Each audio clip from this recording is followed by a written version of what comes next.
And welcome to a new edition of the Reigns on the Cardinals podcast here on STLSportsPage.com. Rob Reigns, pleased to have Mike Reigns back in studio this week. You were away last week. Our thanks to David Solomon, who works for us here at the website, doing all the interviews and the post-game sound for filling in and pinch hitting. Did a fine job. But happy you're back in the lineup. Happy to be here. Yeah, big thanks to David for stepping in last week, but happy to be back.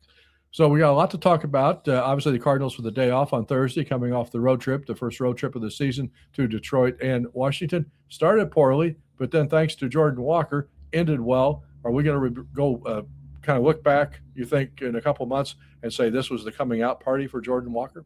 We really hope so, right? It's definitely a small sample size because we're very early in the season, but all signs point to being very happy and very pleased with the way he's playing. And I think if we had looked at you in spring training and said this was going to happen, I think we both kind of would have said, are you sure? I'm not really seeing it, but something happened, something clicked, and I hope it just continues to stay. One thing that I've been really encouraged about, and you can look at the raw numbers, 4 home runs in the last 5 games, 5 overall, tied with some other people that you might not expect for the major league lead in home runs. But the thing that I've been encouraged about most by this is not actually the home runs. It's the fact that there's been a couple of times, a few games on the road trip and even during that first homestand where he would strike out a couple of times and you thought, oh no, he's getting back into the bad habits again. But then he snapped right back out of it. It might not be necessarily that game, but then the next game he did. So I think that's what's encouraging to me is the fact that maybe now what's okay, he's always going to have the problem where he tries to chase a sweeper that he shouldn't swing at. I mean, he's still learning about that, but I think you can see the signs of, okay, that he doesn't do it the next time. And I think the fact that we've seen him not chase too many of those and the strikeout numbers are not super high is a very encouraging sign as well, right?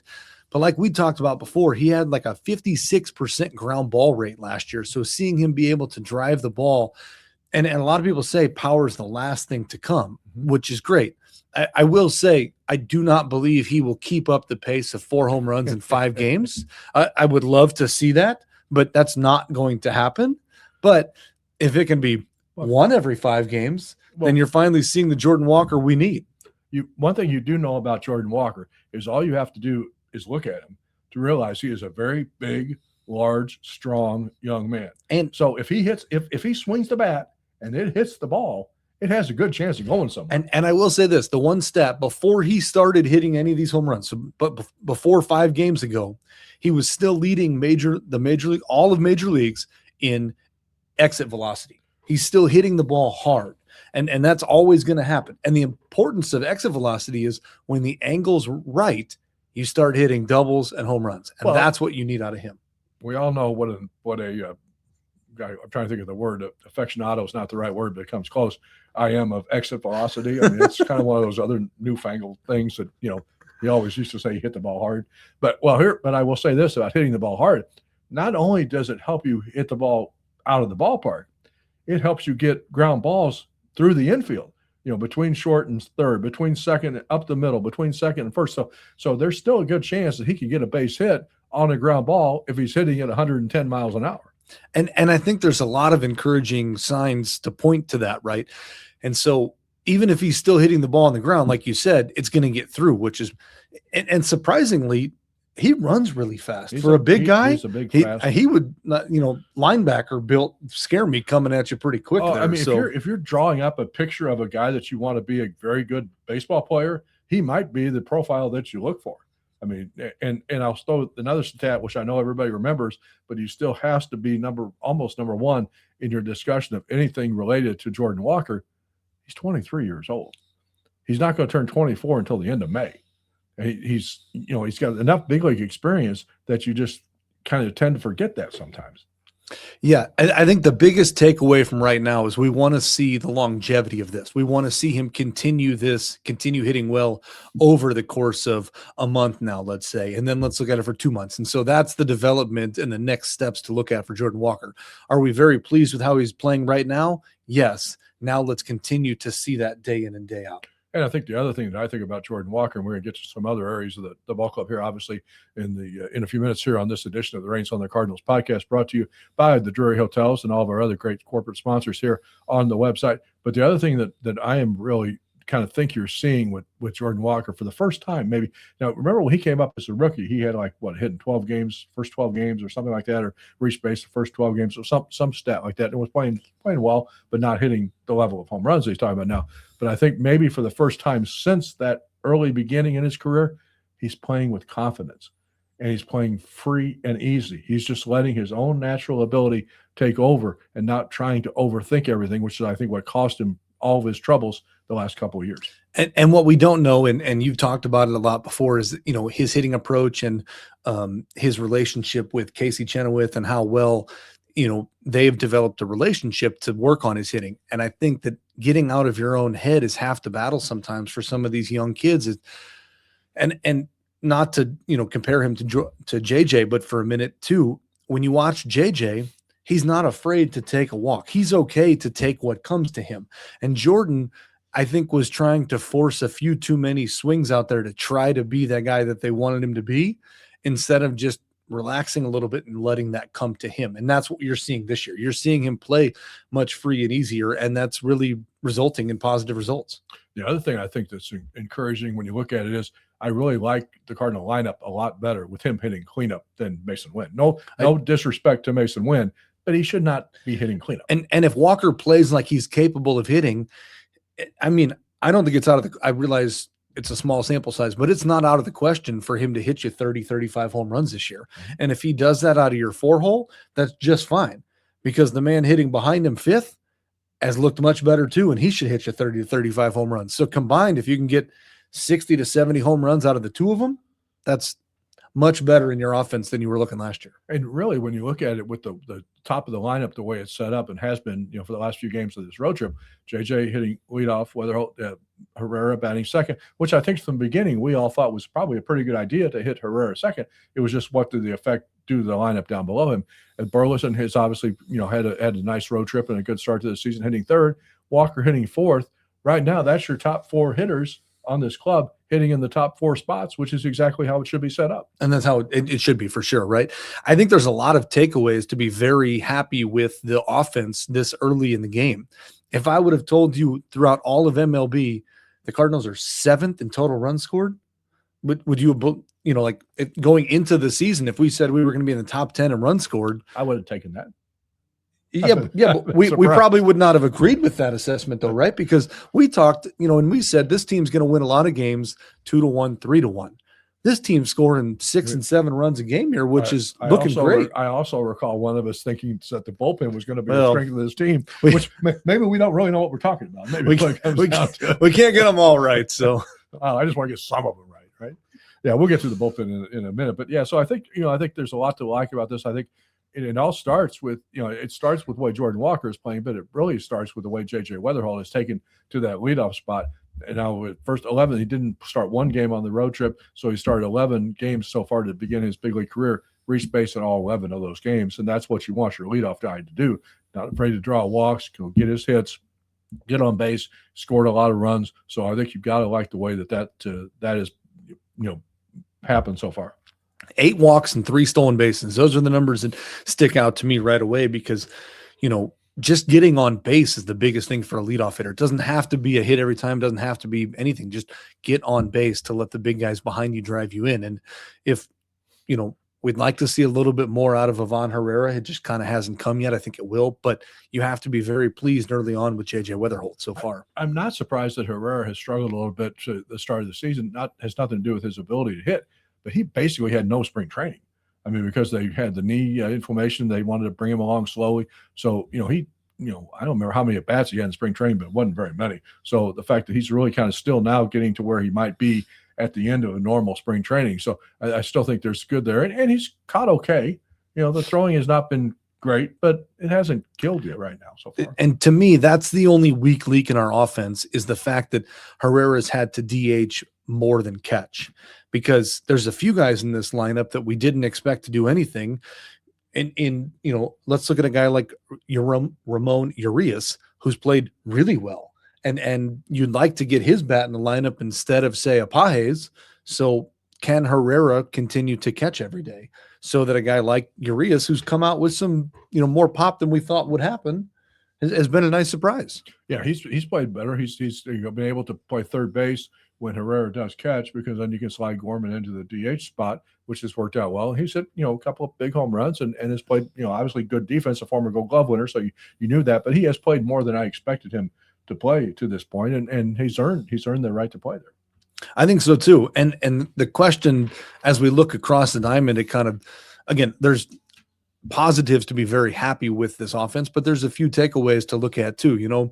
The play of Nathan Church, he got off to a hot start, kind of slowed down. Now JC's picking up. So, it'd be nice to see left field kind of solidified with one of those guys playing well.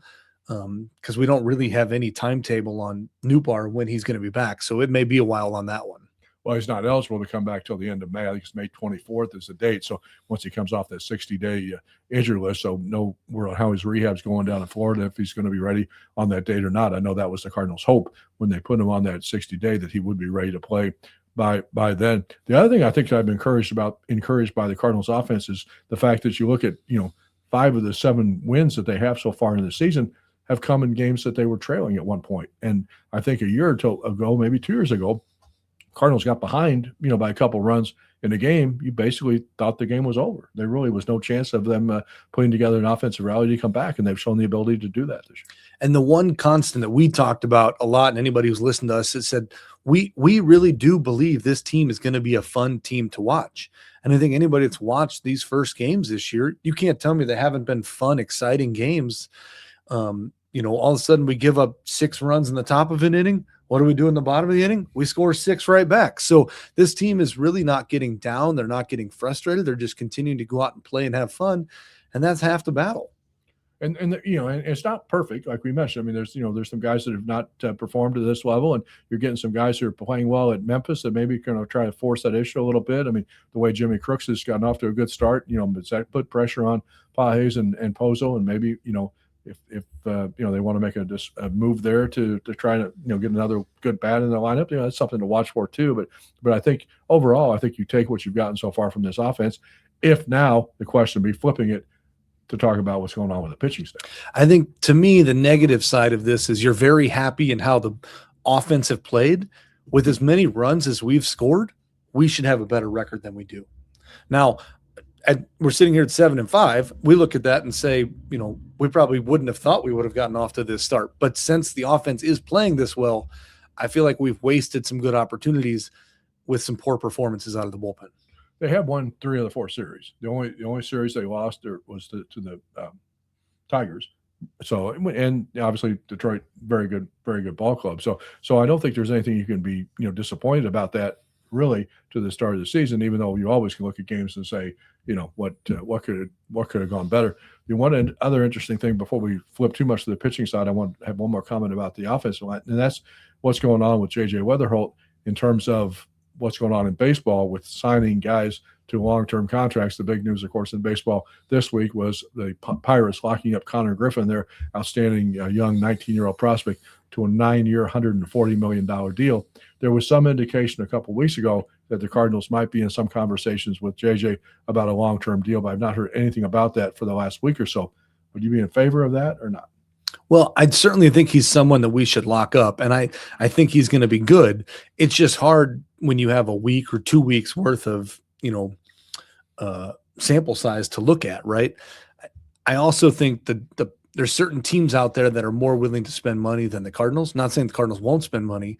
I just really think that they're worried.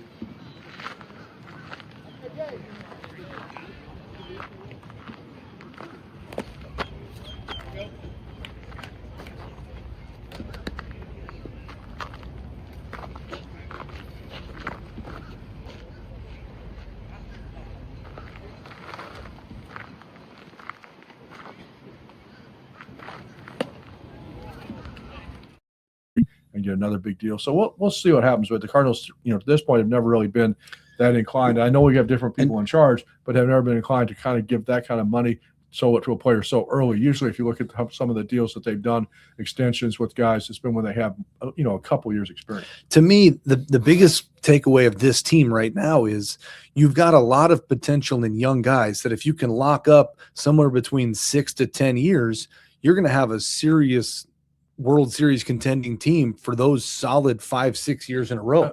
There's no question about it. So to me, that's why I'm saying I think somebody like JJ probably doesn't want to sign a 10-year deal because of where that would hit free agency. But from the Cardinals standpoint, because of his age, I think a 10-year deal makes sense. So that's why I'm saying 10. Now, I understand there's different components to that, but that's just my guess. It's kind of been Atlanta's MO for a long time that, lock up all of their guys early on. And how's it worked out for them? It's worked out pretty good. Yeah. They've had a lot of pitching injuries, which they couldn't, have predicted, but the lineup, with Acuna and Albies and those guys have all been, good players. So, okay. So now to me, the other question with this club right now to this point is the pitching staff. And there's a couple of components to that as well. We're visiting with Mike Raines here on the STL Sports Page Range on the Cardinals podcast. Cardinals with the day off on Thursday. The Red Sox come to town on Friday. This is a big start for Dustin May. Now, I don't want to overreact. Again, a small sample size, 2 games to this point, but he has not pitched well. He's the guy you went out and signed as a free agent, your marquee free agent that you signed, making more than twice as much money as anybody else on this ball club. And his first 2 starts have not been good. So they've not been good, no. And so to me, it really comes down to the pitching staff working with him and trying to figure out what is the issue, what's happening. Is there something they're not seeing? Is he tipping his pitches? What is that issue? And so hopefully they can figure that out sooner rather than later, because he's someone that we're counting on to take on a lot of innings. We got a lot of young guys in the rotation, so the more innings he can pick up, the more important that is. And his 2 starts have only been part of the problem, but I think one of the issues, obviously people have seen the inconsistent performances out of the bullpen, but I think you look beyond that and say, okay, what's going on before that? And that's the fact that you and I both believe the starting pitchers are not going deep enough into ball games. McGreevy's start 6 innings on Wednesday in Washington, the final game of the trip, the only time in those 6 games that it started through a pitch in the 6th inning. And, even before that, they had, issues with guys going, past 5 innings. So I think they've got to figure out a way to get those starters to where, and part of it's because they were throwing too many pitches. They were still at 89 or 90 pitches in the 5th inning. So you've got to get that to be more efficient so they can go a little bit deeper in games. That will take some of the pressure off the bullpen, and maybe you won't ask the bullpen to try to cover quite so many innings.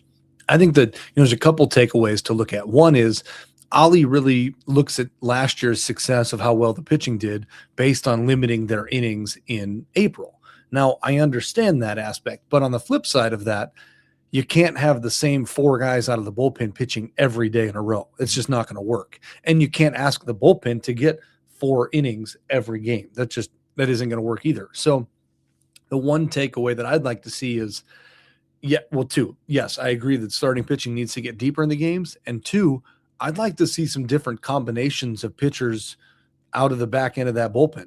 Now, that's not to say everybody, because let's not jump too far ahead, because number one, we can talk about how great Riley O'Brien's been so far. Him and Romero have done very well. And Romero have done very well. Yeah. So the 9th inning is Riley. Is that bridge guys to get to them? The bridge guys are where I'm saying that 6th, 7th inning. If the pitcher can't get deep enough, if the starter can't get deep enough, I'd like to see a few different guys try to rotate through that instead of continually going to the same 2 pitchers. Yeah, I think you got enough guys out there that you can mix and match. And Soriano was better the last couple of games. I think Graceffo has shown a couple of games that he can be a guy that you can perhaps count on. So let's we'll see how these next few games go. But I still think there's still some hope coming on the farm side too, because I think one of the things that you and I both thought about before the start of the season was our expectation was that they would go with a 6-man rotation. Again, trying to buy some extra rest for those guys in April, trying to maybe, not rely on, guys going deeper than, 5 or 6 innings in their first couple times through the rotation. But Richard Fitz, I think when he got sent out, was a surprise to a lot of people that he wasn't going to be in the starting rotation to begin the season. Pitching at Memphis has been okay. Hunter Dobbins, another guy they got from the Red Sox in one of the trades over the winter, has made some rehab starts at Memphis and has pitched very well. I think he's going to get one more rehab start, and then the Cardinals are going to have to make an evaluation of whether he just gets an option to Memphis or is perhaps going to be somebody to come up here and pitch at this level right now. So they have some reinforcements, I think, coming on the way, depending on when they want them and how they want to use them. And I think the tough part is for a guy like Dustin May, who has not pitched very well, he's in a similar situation to a couple guys we had last year. His salary, he's going to play. Yeah, he's going to start. So there's no question about that. So it's going to be up to the other 4 to kind of continue to pitch well. If Fitz is going to take one of their spots, I would say. He's not going to take Dustin May's spot simply because you're paying him too much money to not be on this club. So speaking of both of those guys who came over from the Red Sox, the fact the Red Sox will be in St. Louis this weekend, 3 games starting on Friday night. We're not going to see Sonny Gray. He pitched on Wednesday, so he will not pitch in this series. We are going to see Wilson Contreras. I hope they don't hit him with a pitch because that started all kinds of trouble. I don't see them doing that here. Not intentionally. He's been hit 24 times by the Brewers, and he's got some pretty good beef there with them for all kinds of reasons, from when he was with the Cubs and when he was with us. And so it'll be nice to see him and welcome him back. And I'm okay that we're not facing Sonny this weekend.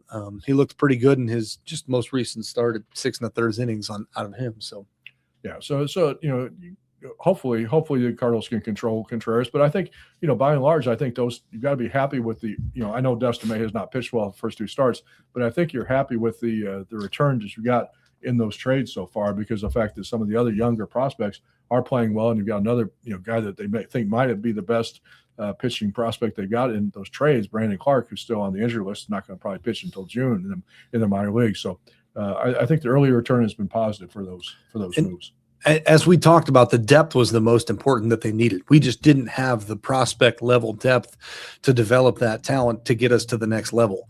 We were counting on 1 or 2 guys, and now we can count on 8 to 10 guys. So I think that's the biggest thing too is, and like we talked about before, especially from an offensive standpoint, if Walker and Gorman play like they're supposed to, we didn't really lose a lot in Wilson Contreras and Arenado and Donovan. I mean, Donovan, obviously we lost a good guy there and a good player that could play a lot of different positions. But you look at the offense right now, and I don't think we're any worse off than we were last year.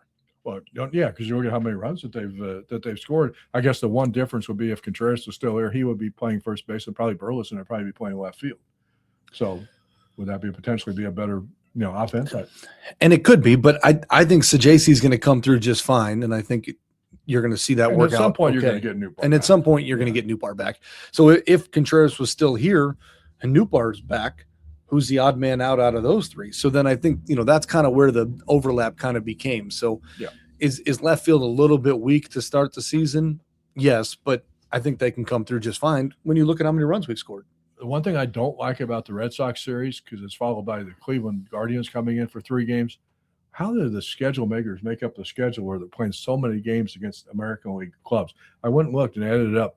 First 10 series of the year, which started from opening day, which will run through the end of April, 6 of the 10 series against American League clubs. And I know I can get it. I understand playing everybody. You want to see every team come to St. Louis. In a couple of years, you get to see the Mike Trouts, the Aaron Judges of the world. I know I'm an old school guy, but I like National League games against National League teams.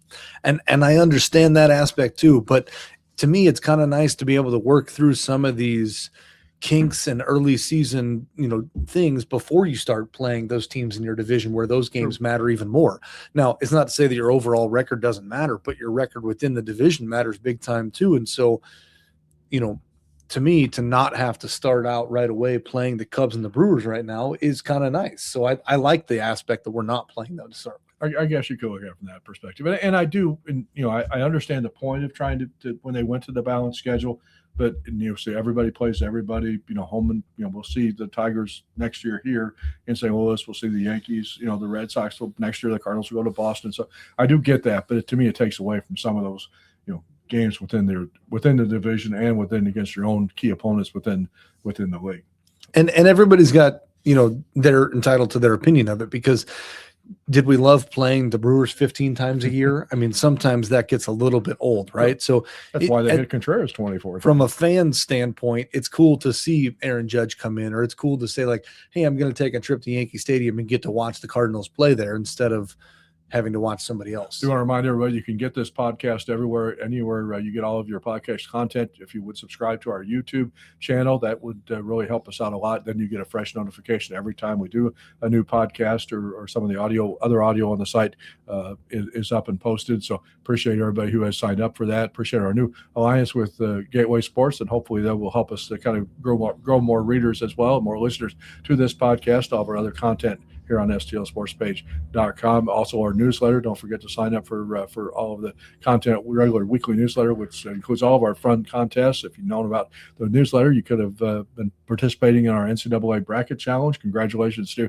our winners for that. A very spirited competition. Went down to that final game between Michigan and UConn about who was going to win, and it was obviously a close ball game. Flipped the order of the winners because of the weighted contest, so many more points were available in that contest coming out. So first place to winner gets 2 free night stays at a Drury Hotel and some Cardinal tickets. So obviously a great prize. Second place with a JJ Weatherholt autograph.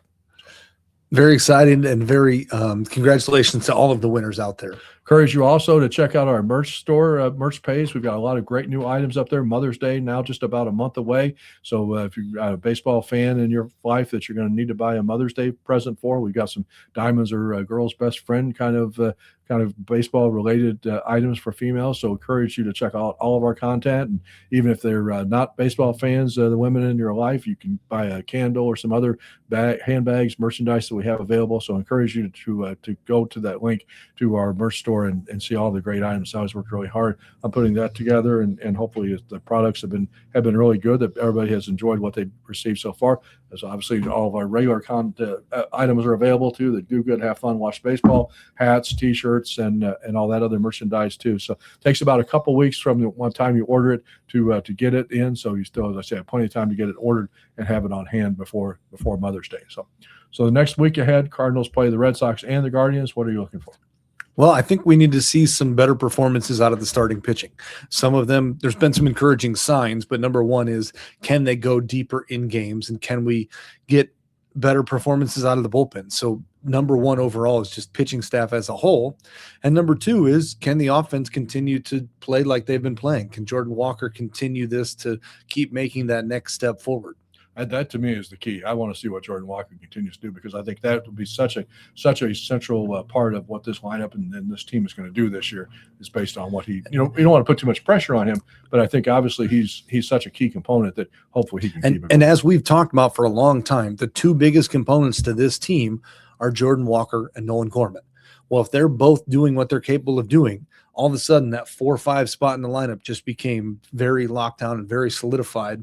And so then, like you said, your best hitters in the lineup, JJ, Herrera, Burleson, are right there leading into Walker and Gorman, your big power hitters.